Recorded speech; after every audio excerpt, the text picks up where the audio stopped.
In the first part of video, we have learned about symbol. The definition of symbol is a symbol is an abbreviation of the name of an element.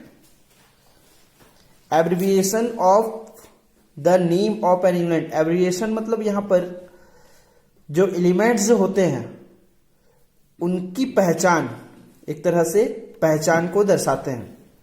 यहाँ पे first part of video में मैंने सिखाया था, ये यहाँ पर three major rules होते हैं जिनके अकॉर्डिंग हम एलिमेंट को सिंबलाइज कर सकते हैं.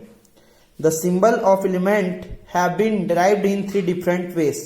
The first letter in capital of the English name of an element. इसमें क्या है, जो एलिमेंट जो है उसके फर्स्ट लेटर, कैपिटल लेटर को, जो बिगिनिंग लेटर जो रहता है उसको उसका सिंबल बनाते हैं.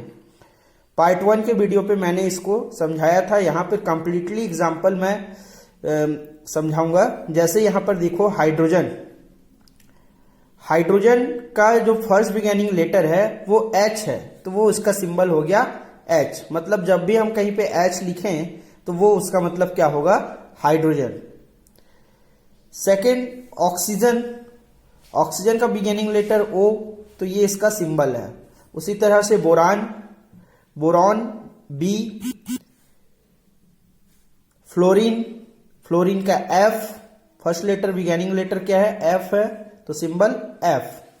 कार्बन, कार्बन का first beginning letter C, capital letter पे है, C है, इसलिए इसका सिंबल क्या हो गया, C.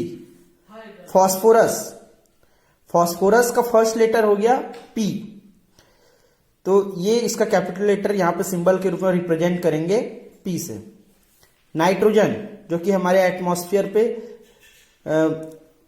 लार्ज अमाउंट पे पाया जाता है, अबाउट 78% लगभग ये पाया जाता है, तो ये नाइट्रोजन जो कि नॉन मेटल है, ये इसको सिंबलाइज करते हैं इसके फर्स्ट बिगिनिंग लेटर से, कैपिटल लेटर N से. मतलब N का मतलब होता है नाइट्रोजन. Sulphur, sulphur S. तो ये था फर्स्ट रूल जिसमें हम लोग किसी भी एलिमेंट्स के इंग्लिश नेम के कैपिटल लेटर को, फर्स्ट कैपिटल लेटर को सिंबल के रूप में रिप्रेजेंट करते हैं. सेकेंड रूल्स देखो. The first letter along with one more letter of the English name of an element, this becomes necessary when the names of 2 or more elements begin with the same letter. यहाँ पे जो brackets पे लिखा हुआ है उसको समझेंगे. देखो, ये जरूरी इसलिए हो जाता है, नेम्स ऑफ 2 और मोर एलिमेंट्स, जब 2 या 2 से ज्यादा एलिमेंट्स का जो बिगिनिंग लेटर सेम लेटर रहता है, तो यहां पर एक नया रूल्स हम फॉलो करते हैं. जैसे कि देखेंगे हीलियम से. हीलियम, हीलियम यहां पे देखो हाइड्रोजन, इसके सामने पर भी H है, इसके सामने पर भी H है, तो यहां पे H लेंगे तो ये दोनों के लिए क्या सिंबलाइज हो पाएगा, नहीं. हाइड्रोजन के लिए हम लोग ने H लिया था, यहां पे H लेना गलत हो जाएगा, इसलिए इसके जस्ट बिगिनिंग लेटर के बाद वाले लेटर को लिखकर हम उसका सिंबल बनाते हैं. जैसे कि यहां पर हीलियम की जस्ट बगल पे लेटर क्या दिया हुआ है, E, तो वो इसका सिंबल बन जाएगा. तो यहां पे एक चीज ध्यान रखने वाली बात यह है कि जो फर्स्ट लेटर है वो हमेशा कैपिटल लेटर से लिखा जाता है और उसके जस्ट बाद वाले लेटर को स्मॉल लेटर से लिखकर उसका सिंबल रिप्रेजेंट करते हैं. इसी तरह से next example, aluminium Al. Neon, देखो यहाँ नाइट्रोजन, अगर इसको N लेते तो यहाँ पे नाइट्रोजन का हम N ले चुके हैं, तो यहाँ पे नियॉन के लिए उसके साइड वाले लेटर को लेकर हम लोग यहाँ पर सिंबल क्रिएट किया हुआ है. तो ये हो गया नियॉन का सिंबल. कैल्शियम, कैल्शियम का C लेते तो कार्बन होता है, इसलिए उसके बगल वाले लेटर को लेकर यहाँ पे सिंबल बनाया गया है. इसी तरह से निकल Ni, chlorine Cl, magnesium Mg, zinc का Zn, मैग्नीज का Mn. यहां पर Ma लेते तो ये क्या दोनों के लिए सिंबल बन जाता है, इसलिए उसके बाद के बाद वाले लेटर को लेकर यहां पे सिंबल बनाया गया. लास्ट रूल्स है 1 or 2 letters of Latin name of an element. यहाँ पर ये डिफरेंस होते हैं, इंग्लिश नेम से डिफरेंट होते हैं। लैटिन, लैटिन जो कि एक लैंग्वेज होता है, उसको लेकर उसका सिंबल बनाया जाता है। जैसे कि सोडियम, ये सिंबल, ये जो लैटिन नेम्स हैं आपको स्पेशली याद करने पड़ेंगे, क्योंकि इन्हीं लैटिन नेम्स के थ्रू हम उसका सिंबल बना सकते हैं। तो सोडियम, नाइट्रियम का, सोडियम का लैटिन नेम होता है नाइट्रियम, और उसको सिंबल रिप्रेजेंट करते हैं Na। पोटेशियम, कैलियम, के। आयरन, आयरन का होता है लैटिन नेम फेरम, Fe, इसका सिंबल हो गया Fe। कॉपर, क्यूप्रम, सिंबल हो गया Cu। सिल्वर, अर्जेंटम, सिंबल हो गया इसका Ag। गोल्ड, आरम, सिंबल हो गया Au। Lead, plumbum, Pb, lead. Lead जो आप लोग पेंसिल पे जो लीड यूज करते हो, नहीं, ये वो लीड नहीं है, ये लीड प्लम्बम जो कि रेत में पाया जाता है, सैंड पे पाया जाता है, ठीक है। मरकरी, हाइड्राजेरियम, इसका सिंबल होता है Hg, जो कि थर्मामीटर पे बेसिकली यूज होता है। Hello my dear students, welcome to our online classes of New Vivekananda Convent Higher Secondary School. This is the second part of video. In the first part of video we have learned the language of chemistry. Topic name is symbol. Symbol is an abbreviation of the element. मैंने first part के video में समझाने की कोशिश की थी symbol कैसे लिखा जाता है। 3 मेजर रूल्स को वहां पर मैंने बताया था। आज हम पढ़ेंगे फॉर्मूला, फॉर्मूले जो कि मॉलिक्यूल्स के लिए यूज होते हैं। एटम और मॉलिक्यूल्स आप लोग डेफिनेटली जान रहे हो। एटम्स जिनको डिवाइड नहीं किया जा सकता सिमिलर सब्सटेंस पे। मॉलिक्यूल्स वो होते हैं जो 2 एटम्स के मिलने से या 2 एंड मोर देन एटम्स के मिलने से बनता है। मॉलिक्यूल को रिप्रेजेंट किया जाता है किसके द्वारा? फॉर्मूले के द्वारा। डेफिनेशन से समझेंगे यहां पर। The formula of A molecule gives the number of atoms. यहां पे ये वाला जो लाइन है इसको आप थोड़ा ध्यान से देखेंगे। gives the number of atoms। जैसे कि सिंबल जब हम रिप्रेजेंट कर रहे थे ऑक्सीजन के लिए, तो हम फर्स्ट बिगिनिंग लेटर को जो कैपिटल लेटर पे डिनोट करके उसका सिंबल बनाते थे। यहां पर फॉर्मूले के लिए क्या करेंगे? सेम ऑक्सीजन में एटम को लेते हैं। जैसे 2 ऑक्सीजन है, 2 ऑक्सीजन है, तो ये यहां पर O2 बनेगा। तो ये क्या है? मॉलिक्यूल है। मैंने बोला अभी जस्ट पहले डेफिनेशन समझाया। मॉलिक्यूल्स वो होते हैं जो 2 एंड मोर देन एटम से मिलकर बनता है। तो ये क्या हो गया? ऑक्सीजन के 2 एटम से मिलकर मॉलिक्यूल बना है। यहां पे देखो, give the number of atoms. कितने एटम्स है यहां पे? 2 एटम्स।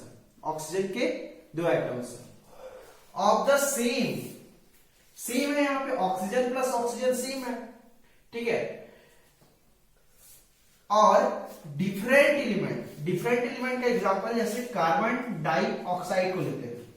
कार्बन एक एटम है, ऑक्सीजन के 2 एटम है, तो यहां पे ये क्या है? ये भी एक मॉलिक्यूल है, ठीक है। तो ये कार्बन और ऑक्सीजन की 2 एटम्स से क्या बना हुआ है? इसका फॉर्मूला बना हुआ है कार्बन डाइऑक्साइड का। तो यहाँ पे देखो, gives the number of atoms. यहाँ पे कितने एटम्स है? टोटल कितने एटम्स है? तो डिफरेंट एटम है, लेकिन टोटल कितने एटम्स है? तो कार्बन का 1 एटम्स और ऑक्सीजन का 2 एटम्स, मतलब टोटल 3 एटम्स है यहाँ पर। यहाँ पे कितने एटम्स है? यहाँ पे 2 एटम्स है, ऑक्सीजन का 1 और ऑक्सीजन का अगेन 1 और एटम, ठीक है। तो फॉर्मूला क्या होता है? मॉलिक्यूल्स को give the number of atoms, molecules के एटम्स का नंबर रिप्रेजेंट करता है ऑफ द सेम और डिफरेंट एलिमेंट्स, सेम एलिमेंट्स के यहाँ पे एग्जांपल है सेम एटम्स के लिए, और यहाँ पे ये डिफरेंट एटम्स के लिए। नेक्स्ट चीज यहाँ पे हम लोग ये समझेंगे कि जैसे कि ये यहाँ पे सेम एटम पे ये O2 मैंने लिखा हुआ है, तो इसको हम लोग डाई एटॉमिक भी बोलते हैं। जहां पे सेम दो एटम है, सेम एटम्स आपस में मिलकर जो मॉलिक्यूल्स बनाए हुए हैं, तो ये डाई एटॉमिक कहलाएंगे। इसी तरह से N2 ये भी क्या है, डाई एटॉमिक है। जहां पे टू की सेम एटम्स मिले हुए हैं, दो की संख्या पे हैं, तो वो डाई एटॉमिक्स कहलाएंगे। ठीक है, इसी तरह से अगर ये 3 हो जाता है, ये O2 3 हो जाता है, O3, तो इसको हम लोग बोलेंगे ट्राई एटॉमिक। क्या बोलेंगे, ट्राई एटॉमिक। इसके बाद हम लोग देखेंगे कुछ नोबेल गैसेस होते हैं। यहां पे कुछ नोबेल गैसेस के नाम मैं लिखूंगा, नोबेल गैसेस, हीलियम, नियॉन, ये सब सिंबल है उनके, ऑर्गन, क्रिप्टॉन, जेनॉन, ये सब क्या है, नोबेल गैसेस है, जिनको हम लोग मोनो एटॉमिक बोलते हैं। मोनो एटॉमिक मतलब ये हमेशा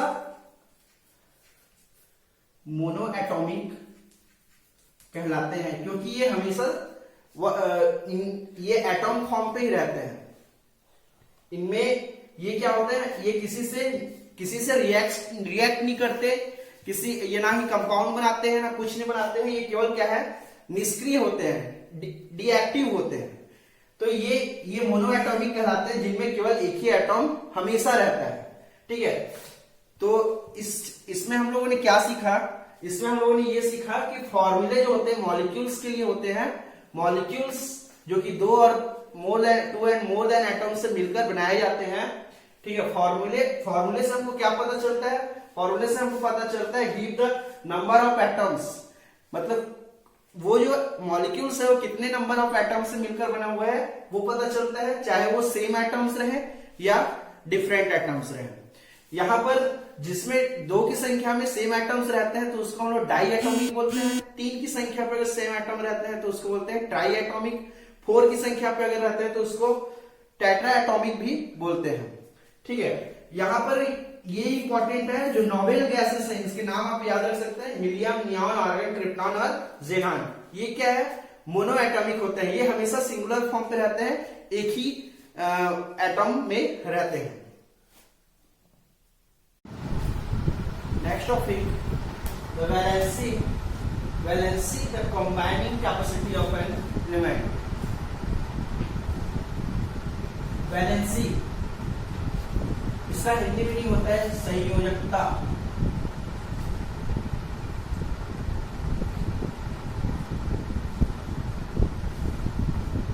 जितने भी मॉलिक्यूल्स जो होते हैं,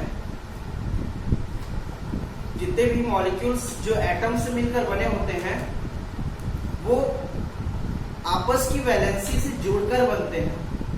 यहां पर वैलेंसी आप लोगों को थोड़ा डिफिकल्ट लग रहा होगा, लेकिन जब ये समझ में आएगा तो आप लोग को इजी लगेगा। वैलेंसी, आगे देखेंगे, the combining capacity of an element. जैसे कि एक एग्जांपल, कार्बन डाइऑक्साइड, मैंने यहाँ पे आप लोगों को पहले बताया कि ये क्या है, मॉलिक्यूल है। कार्बन का एक एटम ऑक्सीजन के 2 एटम से मिला हुआ है, जुड़ा हुआ है। तो जुड़ते कैसे हैं, वो एक बॉन्ड मतलब बंधन, ठीक है, एक बॉन्ड के साथ जुड़े हुए रहते हैं। वो बॉन्ड वैलेंसी के थ्रू होता है। ठीक है, यहाँ पे जितने भी एलिमेंट्स हम पढ़ रहे हैं, जितने भी एटम्स के बारे में पढ़ रहे हैं, ठीक है, उनकी एक पर्टिकुलर वैलेंसी होती है, जिनको उस एटम का वैलेंसी बोलते हैं। तो यहां पर देखो, द कंबाइनिंग कैपेसिटी, कंबाइनिंग मतलब जुड़ना, कैपेसिटी मतलब क्षमता, जुड़ने की जो क्षमता है, एक एटम दूसरे एटम से जोड़ने की जो क्षमता रखता है, उसी को हम लोग क्या बोलते हैं, वैलेंसी बोलते हैं। वैलेंसी का डेफिनेशन यहाँ पर देखो, यहाँ पे हिंदी में देखो संयोजकता, संयोजकता योजकता मतलब यहाँ पे जुड़ना, आपस में संयोजन होना, आपस में मिलना, आपस में जुड़ना। किसका जुड़ना, कौन आपस में जुड़ेंगे, एटम्स आपस में जो जुड़ते हैं तो वो कहलाती है उनकी वैलेंसी। ठीक है, वैलेंसी देखो डेफिनेशन था, कैपेसिटी ऑफ एन एलिमेंट्स जैसे कार्बन एक एलिमेंट है या एटम है, ठीक है, ऑक्सीजन, ठीक है, तो the capacity of an element to combine with other element, carbon other element से जुड़ा हुआ है एक कैपेसिटी, एक कंबाइनिंग कैपेसिटी के through, is known as its valency. तो यहाँ पे एक चार्ट के माध्यम से मैं बताऊंगा कि किस एटम की कितनी वैलेंसी रहती है और वो आपस में जुड़ते कैसे।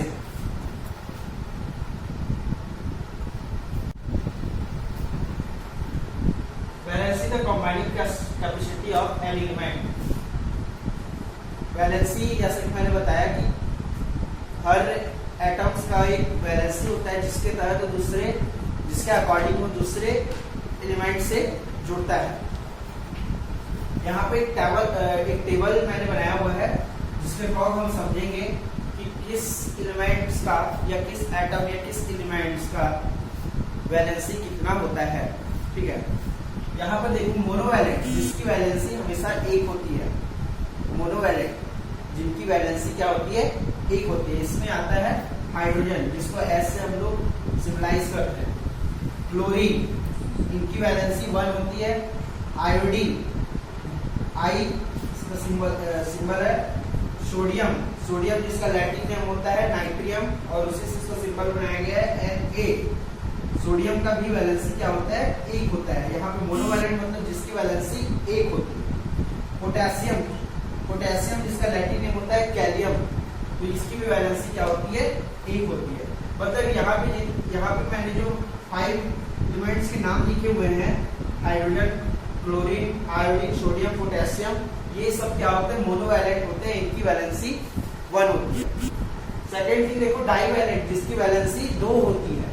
डाईवैलेंट वाले एलिमेंट्स हैं ऑक्सीजन जिसका सिंबल होता है O, सल्फर जिसका सिंबल होता है S, मैग्नीशियम जिसका सिंबल होता है Mg, calcium Ca, zinc Zn। ठीक है, तो ये क्या होते हैं, डाईवैलेंट होते हैं। डाईवैलेंट मतलब जिनकी वैलेंसी 2 होती है। ट्राईवैलेंट जिसकी वैलेंसी 3 होती है। नाइट्रोजन आते हैं इसमें, सॉरी ये N है, नाइट्रोजन जिसकी वैलेंसी 3 होती है, ये डाईवैलेंट 2, ट्राईवैलेंट 3। एल्युमिनियम इसकी भी वैलेंसी 3 होती है, ट्राईवैलेंट होते हैं।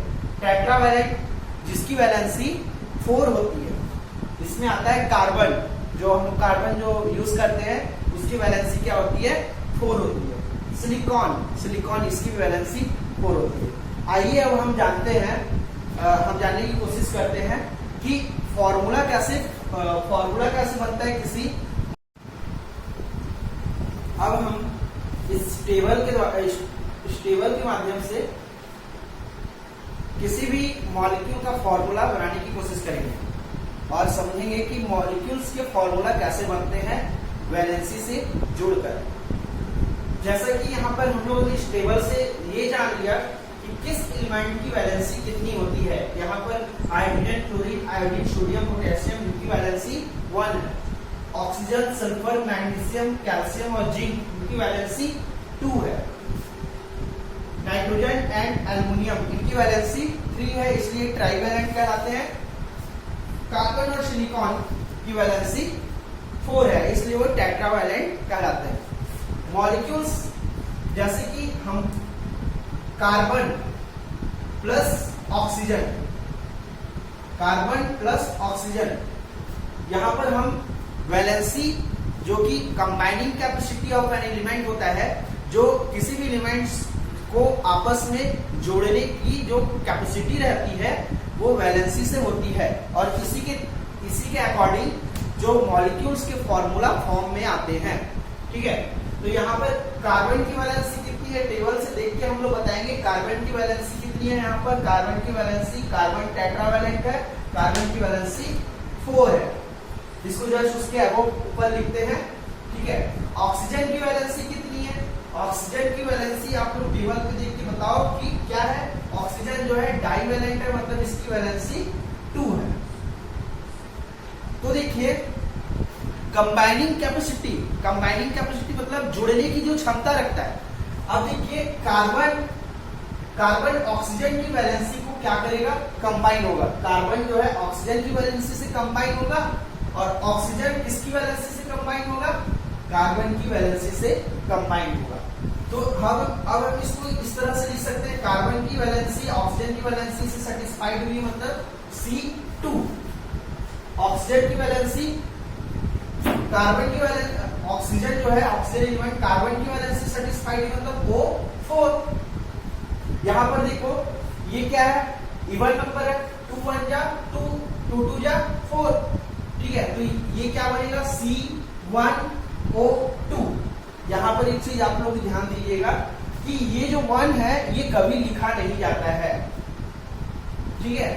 ये क्या होता है? इसका मतलब ही क्या है? ये 1 एटम है। यहाँ पर उसको लिखने के लिए अलग से कोई न्यूमेरिकल नंबर की जरूरत नहीं पड़ती, क्योंकि वो क्या है? मोनो एटम्स यहाँ पे एक ही एटम है, मतलब वो क्या है?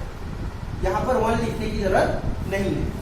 तो यहाँ पर हम लोग ने किस मॉलिक्यूल का फॉर्मूला जनरेट किया? Carbon dioxide. किसके द्वारा? देखिए यहाँ पर हमने जस्ट मैंने पहले बताया कार्बन की वैलेंसी 4 है, ऑक्सीजन की वैलेंसी 2 है।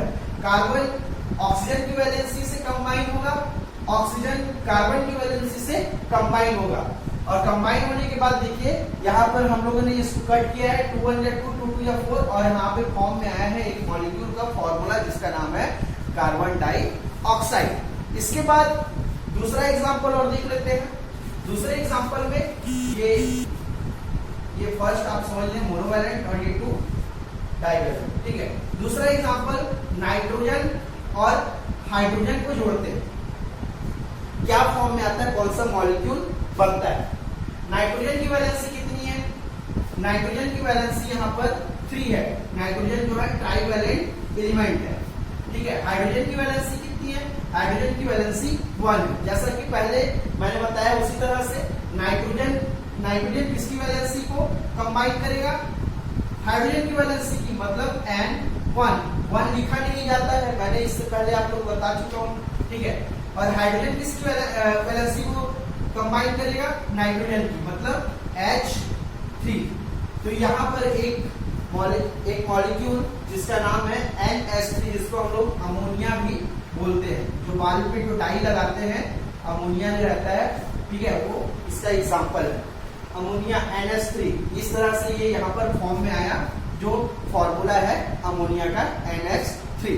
और एग्जाम्पल देखते हैं वाटर का एग्जाम्पल यहाँ पर हम देखते हैं। वाटर किस तरह से बनता है?